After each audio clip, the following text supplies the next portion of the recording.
si Isko. Nataog namin sa Maynila.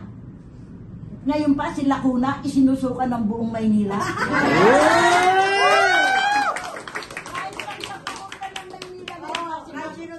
Bakit po hindi ka masasabi? Tawagan akong District 1, 2, 3, 4, 5, 6. Anong problema? Nga na kami magganong ganito eh. Eh, ba't di kayo pumunta City? Eh, punta niyo ng Lacuna na yan. Lacuna? Talaga totoo naman, ma'am. Totoo naman, hindi mo sila makikita. Hindi mo talaga sila makikita. Hindi ko makakuha ko, bakit ang dami yung mga Manileño na nagsisigaw na sinusugan ninyo dalawa si Hani Lacuna at si Isko? Bakit ang dami yung sumisigaw na Siyempre, nararanasan namin. Pinararanas nila kung hindi man kami, kung kami na lang sana, oo. Paano yung iba na dumadaan? Buti sana kung kami lang eh. Budget na nga lang nila. Sweldo na lang nila na nagtatrabaho sa kanila, nagre-reklamo. Lalo na yung pera ng mga senior. Delay! Sabi ko nga eh, tawag ako sa probinsya, Batangas, kaya sa province, Lucena, saan. Oh, sumada ba kayo sa social pension? Sabi ko, hindi pa. Magkano ba sa inyo? 1,000 na tinanggap namin. Eh, dyan sa inyo sa Maynila. Kay Lacuna, 500 pa rin. Hindi namin naintindihan bakit. Sabi nung isa, wala daw po. kasi daw, ang Maynila daw, maliit daw yung budget. Sino may sabi sa inyo maliit ang budget? Ang laki-laki ng budget ng Maynila. Natuto na sa Maynila at marunong nakamasin sa sitwasyon ng lungsod ng Maynila. Ano naman ang masasabi mo doon na ang lungsod ng Maynila, gaya ng sinabi natin, binalita ito sa buong mundo, panglima sa kinakatakutan sa turista? Hindi imposible kasi puro lang yan nakapwesto sa city. Nice one. Mga buhayan talaga, bakit? So hanggang dulo nyo po susuportahan si Miss Mara Tamundong? Hanggang sa pagpupo niya, kailangan para tutulungan namin ipatupad yung kanyang mga programa para mabago ang Maynila. Yes!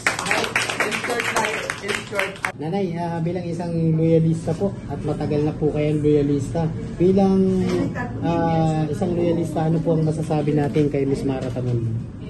Hindi pa man namin natatanggap yung declaration na Mara, purpunamit ko siya dahil siya yung unang-unang nag-register sa lugar ng Santa Misa ng mga senior citizens sa national. Yes.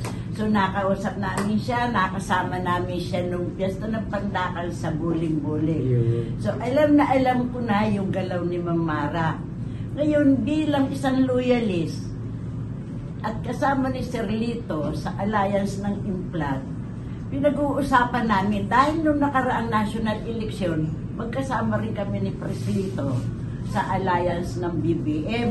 Mulabi ang hawak namin, Mulabi at saka yung Implat po, pinagsama namin yun.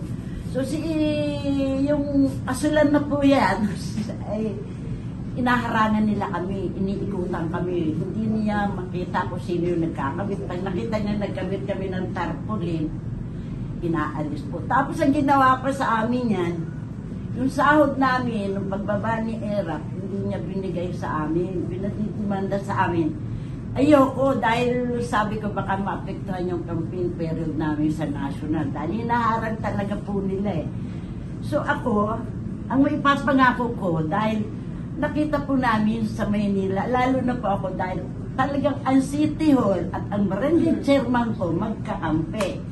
Ang congressman namin sa 6th District, kakampi, pero nino ko sa asal. Pero kahit 5 duling, hindi ako mahagisan ng ayuda dyan. Kaya yung aking ID ng Manila Go, sabi niyo, pag meron nito, may ayuda. Sabi niya, hindi totoo yun. Hindi, alam niyo, sinagot ko sa kanya, bakit kailangan mo yung ayuda na yan? May nagsalita sa akin kagawad, ay NFA ang bigas. Marami akong isang asong pakakainin, kaya kailangan ko yung ayuda na yan. Bakit daw ka? Eh, pinabibigay niyo, pabalik-balik yung 4 na sardinas. 3 kilong bigas na NFA. Hindi balik ko, NFL, hindi makain talaga. Oo, hindi makain. Ngayon sabi ko, bakit? Tumanda ako ng ganito, hindi naman ako umasa sa ayuda eh. Pero yung karapatan namin bilang isang Pilipino at programa ng ating presidente, Manileño ako, butante ako rito, bakit hindi ko kukunin? Di ba?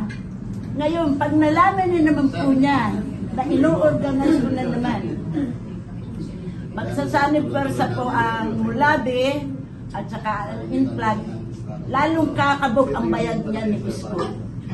Kakabog talaga po yan dahil nung national election, wala yang ginawa kundi kami pabantayan na tao. Landslide, si BBM. Paano yan ibabalik ko? Hindi na siya. Ngayon pa lang, yung Mulabi at saka yung Inflag, naka-assign na. Bukas nasa Baseco ako, District 1, Tondo. May meeting ako bukas. Hinihintay ko lang yung magiging pag-uusap namin ngayon kung sino talaga ang dadalhin namin. Dahil ako yung hinihintay ng tao kung sino yung dadalhin namin ngayon.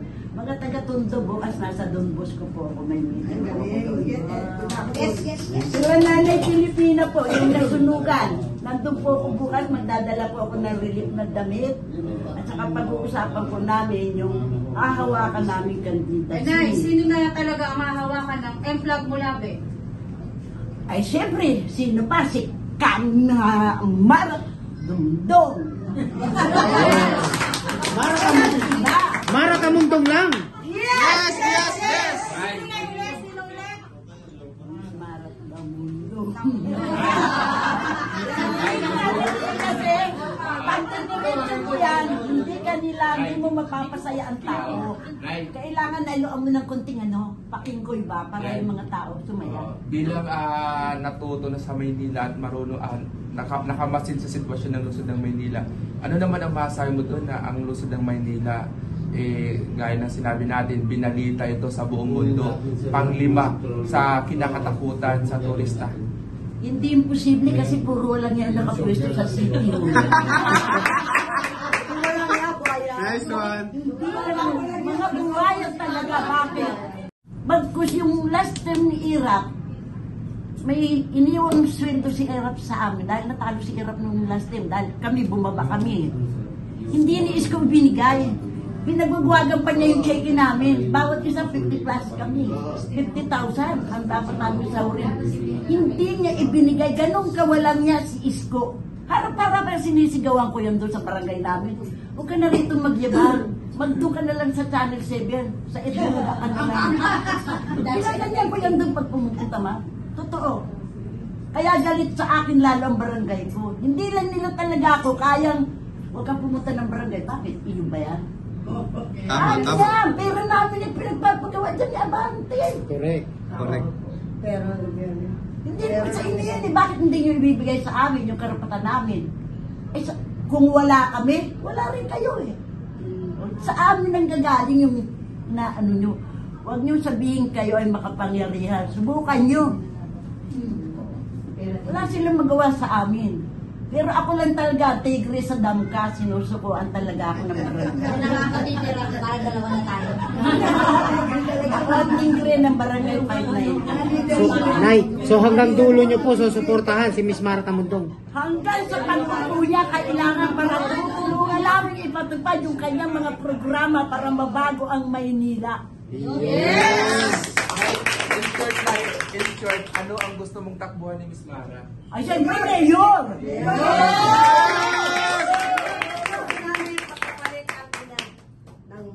Kailangan, huwag may yung... pagmamahal at pagyakap. Kasi Saka bakit? magandang combination sa nasyonal. Nakita namin yung puso niya sa mga bata, hanggang sa mahirap, hanggang sa senior citizen. Ako senior ako. Ako din. Mahirap ako. Pero siguro, kahit sinong konsyel dyan, kahit si congressman, kahit si Abante, hindi magbibigay ng tulong yan sa isang pasyente ng 1 milyon. Pero ako, nagawa ko yan sa Quezon Avenue. 1 milyon, 600,000, 300,000. Zero-zero yan pag lumabas sa sa ospital. Anong ginawa ko? Senior ako eh. Alam po kung saan ako pupunta. Diba? Pero sila, pikit mata sila, tinitiis nila yung mga taong mamamatay na nasa gilid ng kalsada. Bakit hindi nila magawang tulungan? Dali mo sa Ospital Maynila, walang gamot. True. True. Totoo. May walang doktor. True. Babalik-balikin ka. Totoo. Hihingi ka ng hihingi ka ng ayuda sa mga nakapwesto sa city, pababalik-balikin ka, bigyan ka 200. Totoo yan. Sabi ko dun sa isang tao, nakasakay ko sa Nakikinggi kasi. nangingi ako galing ako city hall, binigyan ako ng 200. Ay di mabuti pa nanay, nangalakal ka na lang sa basura. Huwag niyong ikahiya na kayo isang basurero. Nasa basura ang pera. True. Sabi ko sa kanila. Hindi, totoo naman eh. Mabalik-balik tapos ang ibibigay dalaan. Basura lang sila. Eh, di wala na. Kaya ako, hindi ako humingi ng tulong sa sa mga kandidato dyan sa City Hall. Ako na lang bibigay sa inyo. Sabi ko sa kanila, kailangan ko po ng ospital, kailangan ko po. Punta ka ng SAB nyo, magtsiga ka lang kahit malayo. Pag billing na, sabihin mo sa akin ako magpapakliran. Wala kayong babayaran, sasagutin ko kahit isang milyon. Yan po ay ginagawa ko kahit hindi ako nakapunta sa barangay, wala akong trabaho. Hindi ko alam kung paano ko nairaraas yung tao. Naimensahe po kay President. Nako, ako po ay sa totoo lang. Bata pa po ako. Unang-una athletic po ako ni Imelda Marcos. Scholarship po niya ako. Ako po ay pinalaki ni Presidente dahil ang chewing ko po ay personal bodyguard ng mga Marcos. Kaya hanggang ngayon po, Marcos pa rin po ako. Wala po kung basil po ang mga Marcos. Ano pa tawag doon na yung mga batang Marcos natin? Ano pa tawag doon may logo na pula? Wala kayong batang Ano ang tawag? Kay Amy yun eh. Oh, yung kay Sin Aileen. Kamataan wala pa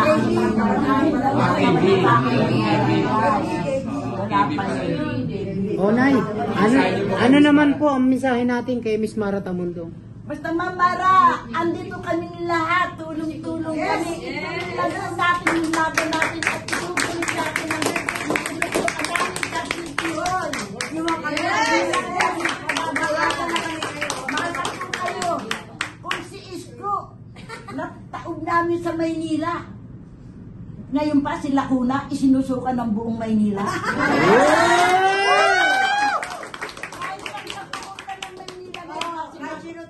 Bakit po hindi ko masasabi? Tawagan akong District 1, 2, 3, 4, 5, 6. Anong problema? Wala na kami magano'ng ganito eh. Eh, ba't di kayo pumunta sa city? Eh, punta niyo ng Lacuna na yan. Lacuna? Nakita. Talaga totoo naman, ma'am. Totoo naman, hindi mo sila makikita. Hindi mo talaga sila Hindi makikita. ko makakuha ko, bakit ang dami yung mga Manileño na nagsisigawan na sinusukan ninyo dalawa si Hani Lacuna at saka si Isko, bakit ang dami yung sumisigaw na Eh, syempre Ay, nararanasan namin. Hirap eh. Pinararanas nila kung hindi man kami, kung kami na lang sana, oo. Paano yung iba na dumadaan? Buti sana kung kami lang eh. Budget na nga lang nila. Sweldo na lang nila na nagtatrabaho sa kanila ng karereklamo. Lalo na yung pera ng mga senior. Delay!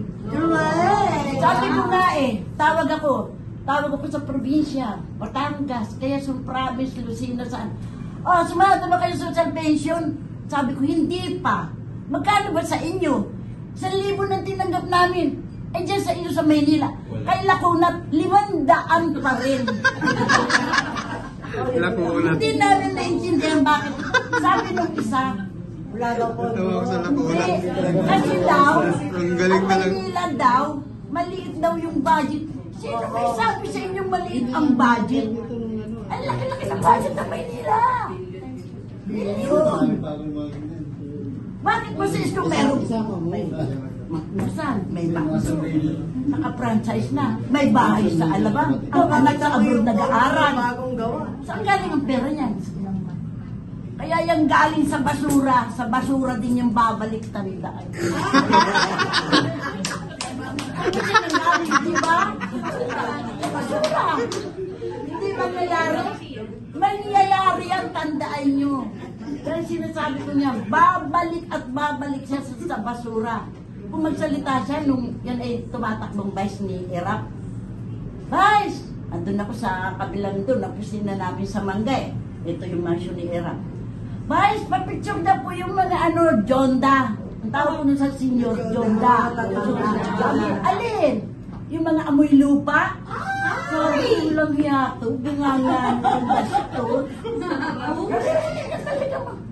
Lang nga naman bibig nyo, bastos nyo naman. Darating din kayo doon. Sabi ko sa kanya. Ano niya? Si Isko, kaala mo yan, dadaanin niya sa papugi-pugi points. Huwag mo nga kang daanin sa pagkapugi points mo. Sana kung hindi ka naging tao ni Isko, ay ni Herman Moreno, maniniwala ako malinis ka. Pero ikaw na nga rin ang nagpakita sa sarili mo na nakabrief ka lang. Tatanda mo yun, pinakita niya. Antindi. Ma'am, totoo yun. Mula doon sa may, dito sa may stocking shop, Ramon Magsaysay, nakapas yun yung poster niya yun na nakabrief siya. Pero kinalaman niya si Erap. Nakamukhang kampas siya. Nakamodel ng privilege. Sabi ko nga, tawagan nyo nga yung Hanford. Hanford ang brief niya eh. Nay, tinandaan mo pa yung tatak ha? Tandaan nyo ba yung tatak ha? Nakikita diba? Yung brief lang meron dito. Hanford. Kaya nga yan, Pinakita niya yun, di ba? kaya nga nung mundo yan, nagulat kami madaling araw. Saan galing to? Diba, nagpundoy. Doon sa barangay Dangka. O, naman ito. Siguro to. Sabi ko, saan galing yan? Sa kasino. Sino? Magdamagan yung safe naman eh. Takaw sa kasino yan. Sisko? Nako. Inuulit tayo nagkakasino siya. Mahilig pala magsugal. Ikaw O, mag-ikaw. kaya nga, diba, nagpabinggo siya, hinuli siya. Natatanda yun. Oo, bingo. Nagpabinggo, pero pinahuli siya. Sino mga kasama niya na Pagpating po yan, third district yun. Sa Pagpating. Takita mo din, di ba? Pagpating yan, third Na district. tres. Ay, kaano pa niya doon? Ang kabay niya doon, sino yung dating kagawa doon ng nabatahan niya? Sabi niya, ni Vice ganda. Sabi nung in-interview siya, pinipersonal sila kasi mga kalabo. Pinapersonal yun. Kasi mayabang siya. Akala niya, porque siya ay Vice Mayor, hindi siya huhulihin. Ay, nagyabang siya. Di huli siya. Sugarol. Kaya tayo, pag yan ay bumalik at inilok-lok pa yan, ay wala, magiging kasino na, baka hindi lang kasino, dadami yung pugo rito sa Manila. Hoy, tinanggal na ni Idol yung pogo. Yan ang masabi ko kay BBM na tinanggal yung pogo. Sir, saan na pugo? Eh baka mamaya doon lumusot sa may sa party ng kay Pampanga Tarla, o diba? Kaya let's go. Ang mga pugo. Let's go. Ay, ang pugo. Ang nangyayari ang Maynila, lalo lulubog. Hindi. Wala nang senior, kasino na lang. Hindi, ang mangyayari siya, yaman na yaman. Yung mga taong nakakait nila magsulat, wala nakakaintindi. Oo. Wala Si Ate, niya. interview natin to si Ate. Oo. Oo. Maganda Ito, last na Nay. O, ano na po masasabi natin kay Ma'am Mara? Dahil ganun na lamang po ninyo suportahan. Kasi narinig ko mismo sa bibig niya, nakita ko doon sa kanyang pinalabas sa video yung kanyang puso at damdamin kung paano niya tinulungan ng tao. Hindi pa man siya nakaupo, ginagawa niya na yung dapat sa mga taong mahihirap. Pag natin, pag yan ay naupo, dinalo, tataas. Yes! May pag-asa na bago, baka yung panlima magiging isa, mawawala pa 0-0, wala nang katatakutan ng mga tao. Yes! Dadami ang ating impidin, dadaming tutulong sa Maynila. Ay, si Isko, tinulungan. Saan dinala yung pera? Binulsa niya. Diba? Galing ibang bansang pera, binulsa niya. Ala, siguro niya, hindi mabubulgar.